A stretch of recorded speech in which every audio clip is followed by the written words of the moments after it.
gambarannya di barat kalau ada istri sah kok suaminya selingkuh, ya sing dimarahi ya selingkuhan. Orang kok selingkuhan marahi istri resminya.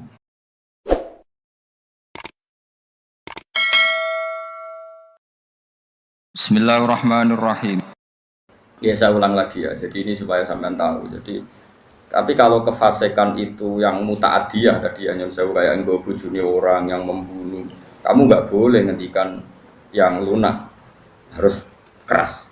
Meskipun kita tetap ingin dia tobat tentu ya, tapi hukumnya harus keras. Makanya Nabi keras, kamu menzinai 10 wanita yang tidak bersuami dengan satu menzinai istri orang, itu dosanya berlipat-lipat satu orang atau satu zina yang istrinya orang. Tentu Nabi pun ada kualifikasi karena tidak mungkin.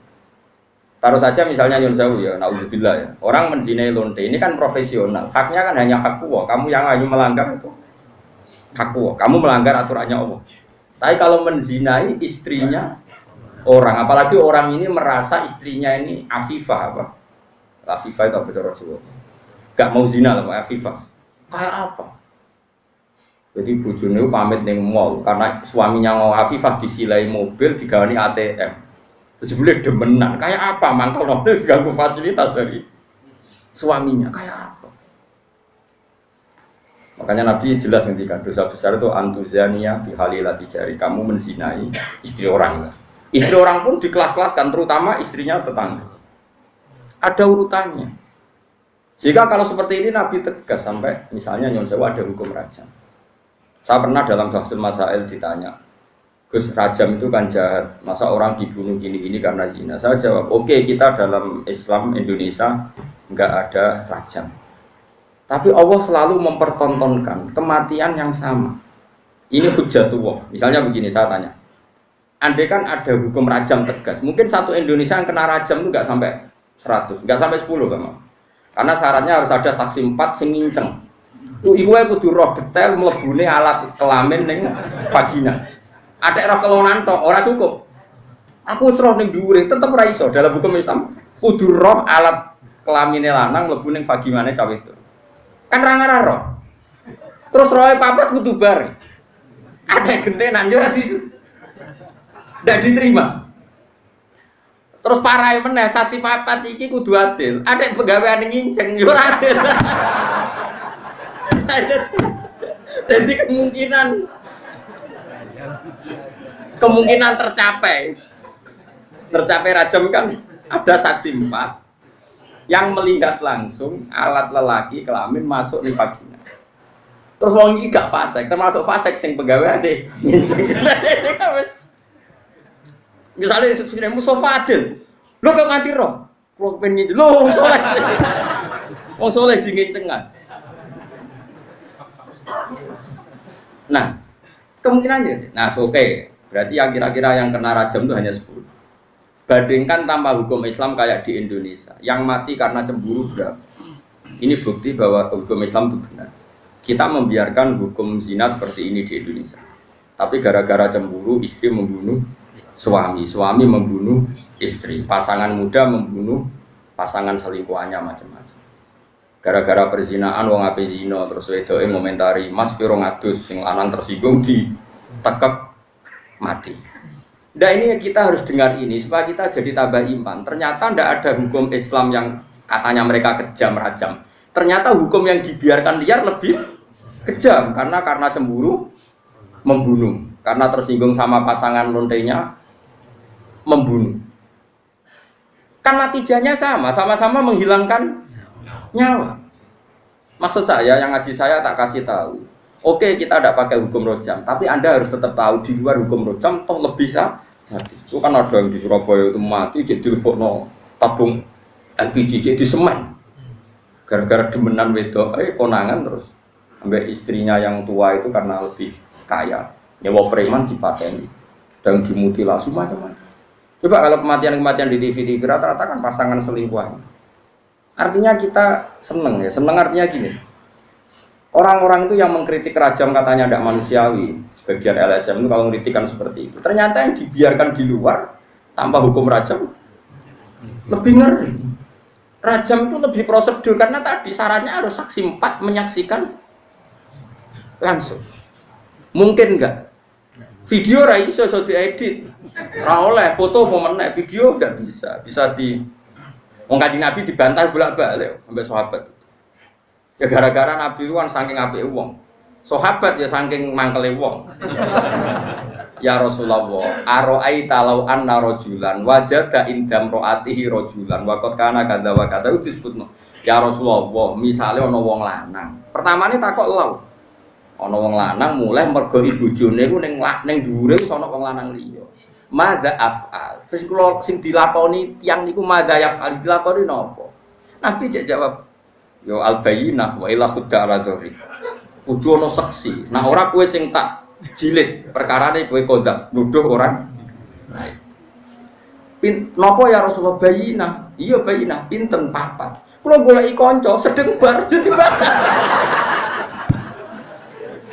Kula kan golek wong papat sedeng bar. Lah kok do pinter mesti.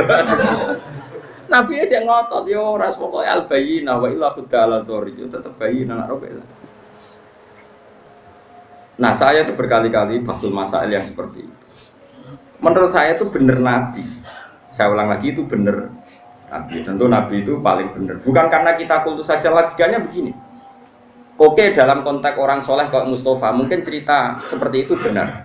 Dia cerita seperti itu benar. Tapi problemnya, wong lanang sira soleh itu ya akeh. Wong lanang sira soleh soalnya melaporkan istrinya karena wis ra soleh kepen megat. Pak Hakim melapor. Tadi malam saya mergoki istri saya selingkuh, maka harus diceraikan. Kalau hakim itu menerima semua orang, nanti semua orang kalau mangkel istrinya akan menuduh istrinya zina. Dan kalau hukum Islam ditegakkan, semua yang tertuduh zina dirajam, entek wong wedok. Paham ya? Maka sebaiknya Nabi mah nggak percaya. Paham sih kalau maksud? Sehingga dipersulit. Akhirnya apa? Dalam konteks suami istri ada hukum khusus disebut li'an. Disebut nomor li'an. Li'an itu istrinya didatangkan di masjid, zaman dulu kan tidak ada kantor pengadilan. Suaminya didatangkan di masjid. Sama-sama bersaksi tabri'ah. Tabri'ah begini, disuruh sumpah 4 kali. Yang kelima itu sumpah, cara saat ini sumpah sambar bledek. Sumpah pocong cara Madura. Kalau saya bohong dalam menuduh istri saya siap kena bledek atau kena laknatnya Allah. Terus istrinya di depan Rasulullah sumpah 4 kali, yang kelima saya siap mendapat azab Allah jika saya bohong. Baru harus dilepas. Furriqa bainahuma alal abad, keduanya diceraikan alal abad abadi, sama-sama enggak boleh nikah lagi, terus diceraikan secara syar'an. Yang kok ngenteni perkembangannya pangeran, pokoknya sama-sama nantang sing gorong sabar bedek. Utawa cara saiki diplintes tronton. Kalau di daerah saya gitu kan ana pantura. Ada tukaran gitu. Aku ada nganti melok wong iku. Tabrak truk. Terus sing musuhe, "Ojo truk tok, muni tronton." Saking mangkele. Saking debat kok ngono. Nak sing mbung belah ya ngono, kecemplung segoro. Sumpah apa? Mungkin nak sing biasane Merapi, sumpah kecopot ulo, kan sesuai daerah apa? Masing-masing. Ini penting kalau aturakan ya, jadi saya mohon sekali, jadi untuk hal-hal yang menjadi hukumannya Allah, kamu harus angkat tangan. Biar Allah menunjukkan wong-wong maksiat itu lahum fid dunya. Di dunia itu pantes sih, itu ya untuk ono inan. Mulane dalam Indonesia udarane copet yo. Coba, kok ini jenius berkali-kali aksi kok gak konangan, berarti sing dicopet itu bodoh, sing nyopet wah ya repot, langsung sesuai nak gak ada bahasa hukum nanti begitu. Kalau warani itu orang yang menarik sampai banyak orang tertarik, berarti hebat. Wah ya repot.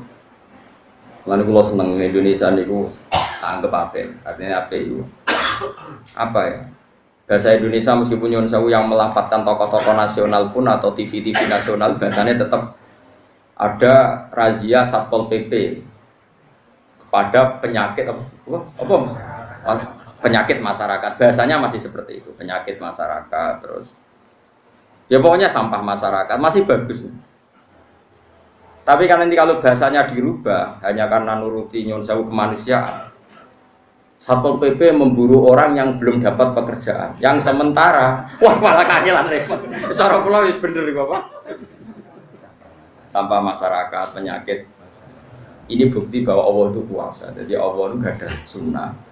Barang maksiat itu delalah secara nasional maupun internasional itu dibahasakan secara keras. Masuk neng Amerika ada rani lonte gitu. Aku sering delok film-film barat. Kalau nu sering delok yang konsensus mawon. Ternyata gambarannya di barat kalau ada istri sah kok suaminya selingkuh, ya sing dimarahi ya selingkuhan. Orang kok selingkuhan marahi istri resminya.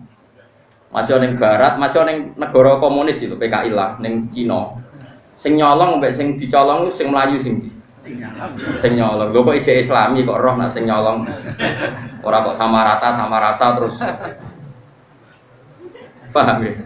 Ini cerita. Jadi nah, kefiah seperti ini itu kan baik.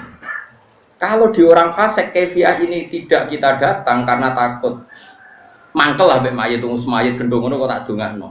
Oke, dari segi itu berhak kita mangkel ning wong dolim. Masalahnya kalau kita tidak mengisi tradisi ini, diisi oleh tradisi mereka. Mereka terus ceki, minum-minum, lebih sulit lagi kita menghilangkan. Mendingan gelo-gelo sithik, ngempet-ngempet sithik teko ning majelis, niati ngurip-ngurip tradisi Islam. Senajan tuh kowe gedeng mayi. Gedenge ora iso mbok ilangi, gak apa-apa. Pembagian mayat itu lalas yang dicolong ya dunyamu. Masjid yang di imamane lho Gus niku riyen kena mercon iki cerita. Wong nak fasik ning desa kan wis parah tenan. Subhanallah wa bihamdihi adada khalqihi wa ridha nafsihi wa zinata arsyihi wa midada kalimatihi. Subhanallah wa bihamdihi adada khalqihi wa ridha nafsihi wa zinata